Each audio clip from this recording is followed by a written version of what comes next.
And this week, a wagon from Genesis. It's the Genesis G70 Shooting Brake.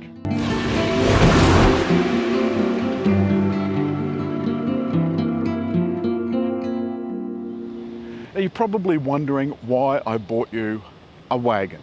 And that's because so few of them are actually sold. In fact, only 25% of cars sold now, or all vehicles sold now, are passenger vehicles. So coupes, convertibles, hatches, sedans, and wagons. But they're a great alternative to an SUV for someone that doesn't need all that space, or indeed want all that extra space. But meanwhile, let's have a look at the front.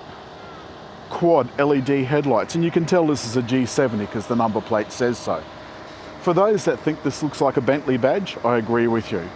The shield grille, absolutely enormous, and of course the front of the car is festooned with sensors and cameras up here in the windscreen. I don't know if the camera's going to pick it up, but this paint job is absolutely gorgeous.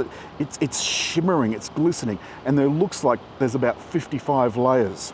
But it's only from the side that you can really appreciate what a shooting brake brings to this sporty wagon look. It's almost as if they've combined a sedan and just kind of stuck this bit on the back. It's got a kind of that deeply swooping look, so it's probably not got the same practicality that a normal old station wagon has, but I think this looks much better than a normal old station wagon. And I think it looks even better than the sedan. The back, I think, is rather delicious. You can see that it's a 2-litre T, so it's a 2-litre turbo, 179 kilowatts. But the thing that I think looks really strange is that the reversing lights are way down here. And it looks like there was a quad exhaust that they forgot two of.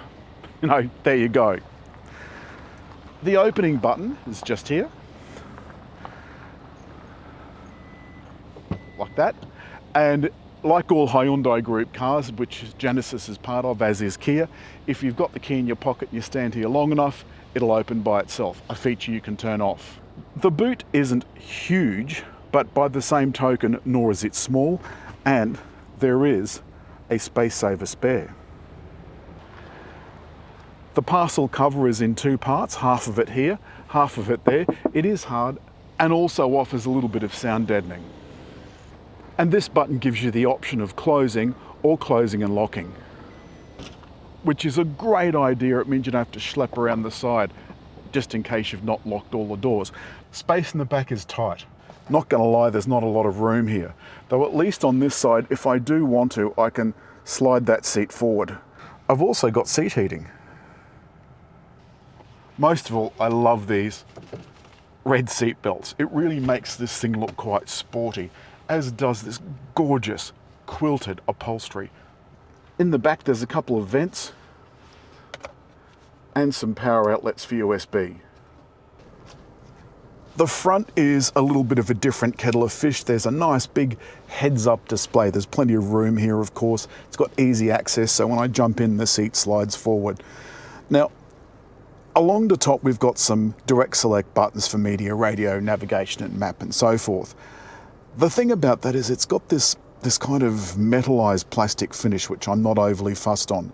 One thing I do like is front seats have heating and cooling, and this one is set to turn the seat cooling on if the difference between the outside temperature and the selected temperature is more than a certain amount. I'm not quite sure what that is. The center console's got a wireless charger, a couple of more USB ports, and the 12-volt outlet, which I've got my Navman plugged into. Lovely big center bin, and that's got another USB in it. And this rather neat T-bar selector for gears.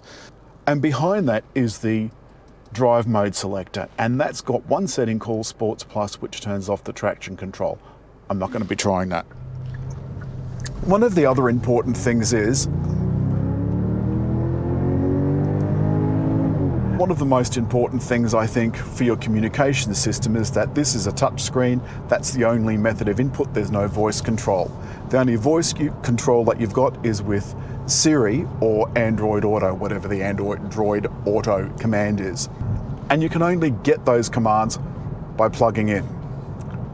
I've turned off the lane departure because when you're on windy roads, it's best to have that switched off because it tends to make the wheel do unexpected things.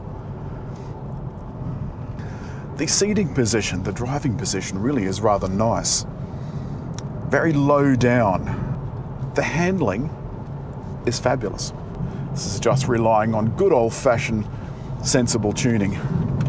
And the tuning on this has been mainly selected for comfort.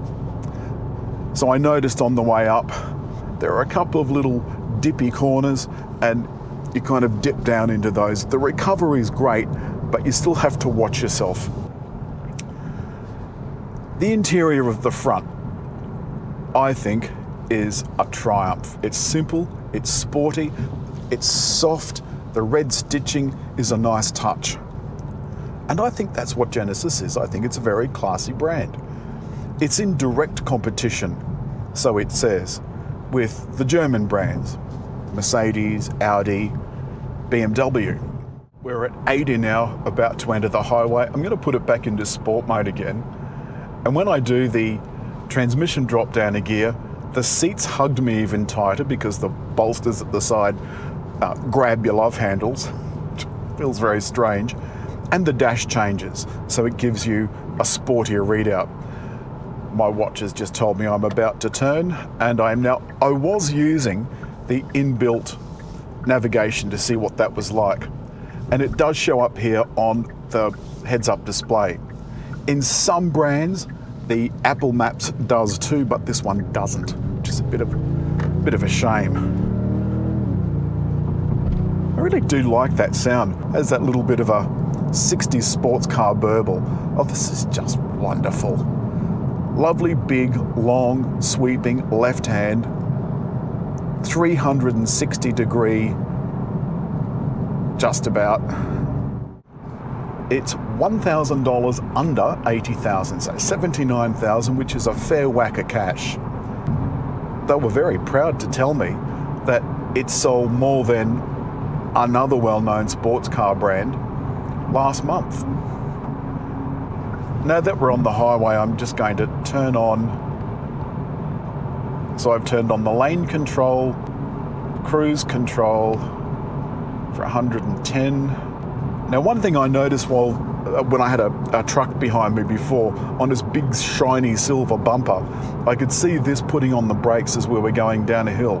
It maintains the speed very, very well.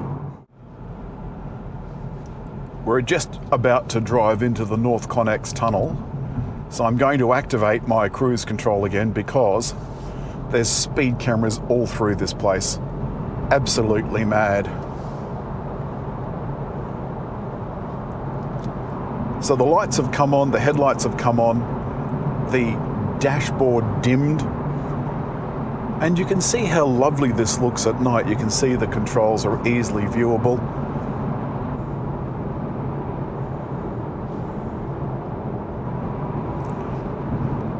Don't know if you can see it, but the lights here are just gorgeous. It's like a twinkling night sky. So now that we're on the homeward leg, let's wind this up. The looks, killer. I think it is stunning, absolutely stunning. And I have to say that the Genesis cars that I've had have gotten lots of comments, all of them favourable. No one has said that car is ugly, no one. Then we have the audio system, which I think is good. Not great, but good. We have the interior. I think the interior is, the pictures speak for themselves. It is absolutely beautiful. The driver aids and safety gear, first rate. We used to tell you exactly what safety gear a car had, but there's no point anymore because they've got to have the full suite if they want 5 stars, and this does. The automatic transmission, smooth as silk. The in-house 8-speed automatic is absolutely lovely. Fuel consumption. It's showing 10.2 at the moment.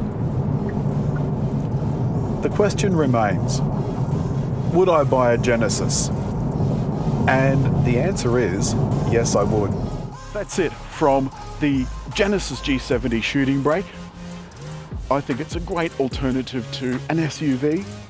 But as always, hit like, leave a comment, and just there to subscribe.